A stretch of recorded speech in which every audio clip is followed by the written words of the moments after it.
In Tennessee's final week of preseason training, things are starting to look up for the Vols, namely when it comes to the overall health of the team. Josh Heupel says the running back room is looking rather stable, specifically when you get to Seldon, who he says is a full go. And in this fast-paced offense, Josh Heupel still very much likes to run the ball, so at this point, that is very welcomed news.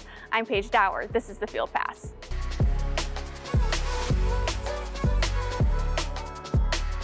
Tennessee's running back room had plenty of ground to make up following last season, especially when you consider guys like Jalen Wright and Jabari Small gone to the NFL, Seldon and Peyton Lewis battling back from their injuries, and then Dylan Sampson operating in a limited capacity for much of fall camp under a precaution. But that created opportunities for guys like Deshaun Bishop to show that they can be a reliable back. We've talked about it numerous times and the growth and strides he's made in his development and understanding of the offense and the fundamentals. And again, for him to be a reliable back for Tennessee. But with less than 2 weeks to go before they kick off the 2024 season, I had to ask Coach Josh Heupel, what is the health like for that running back room? And like I mentioned at the top, both Peyton Lewis and Seldon, they're full go.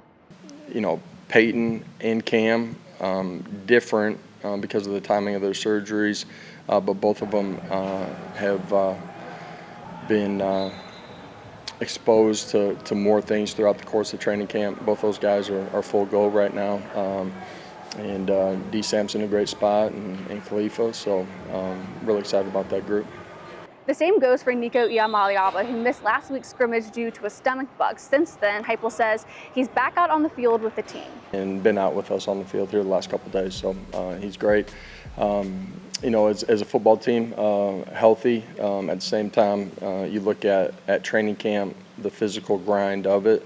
There's some guys that got to continue to get to be their best by the time we get to kickoff, but that's always true this time of year. The position group that's a little thinner this season is, of course, the star position on defense. With Jordan Thomas out for the year, it's created opportunities for guys like Christian Harrison and Boo Carter to emerge as the front runners for that position, and that continues to have been true all throughout fall camp and now just 2 weeks out from the season. It is Christian Harrison and Boo Carter's jobs to lose. Coach Josh Heupel also taking notice to the growth and their fundamentals and understanding of the defense up until this point. He says he's really excited about that growth and that they both have a chance to make plays this season. Both of those guys have done a great job of growing in the fundamentals, playing the position, the communication that takes place there with the guys beside them, back behind them.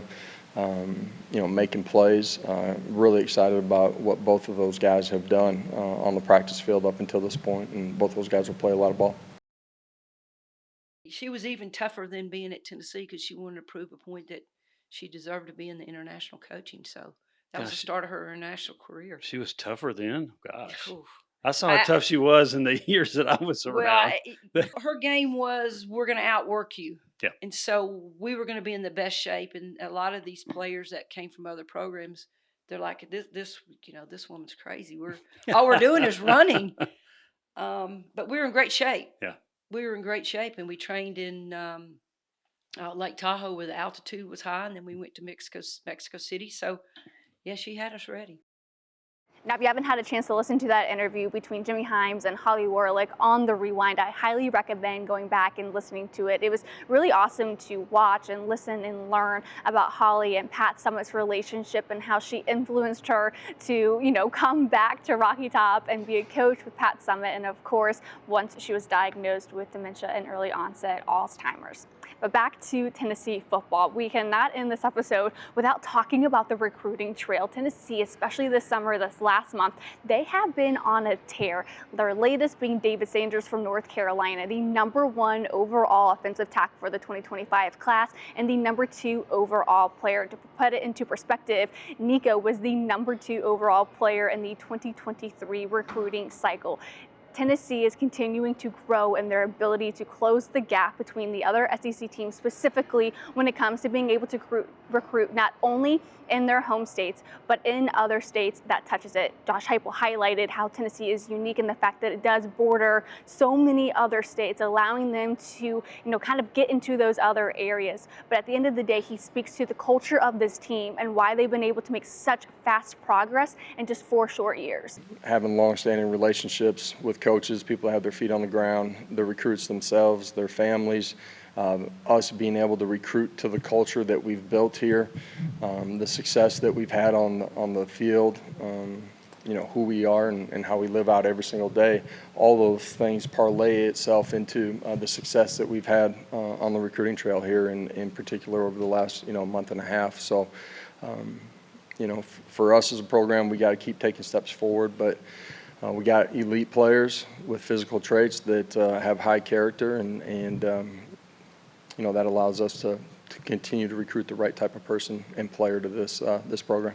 Now, the biggest difference between this week and the previous, 2 or 3 weeks in preseason fall camp is this week will really operate like a mock game week. Again, just 14 days until the regular season starts. So for all of the newcomers, whether, true freshmen or guys out of the transfer portal, this will be a very beneficial week for them when it comes to understanding the internal operations of this team and what a true game week looks like. So it'll help prep them for the following week when it is their first true game week of this season. But we hear from the offense and defense later this week, so make sure to subscribe so you don't miss out on the upcoming interviews and sound that we'll get from not only the offensive and defensive coordinators, but the select players that they'll have ready for us on those upcoming days. So again, be sure to subscribe. You don't want to miss out. We have also so much great content coming up on the Rewind next week, so you're not going to want to miss out on that either. But until then, I will chat to you guys later this week.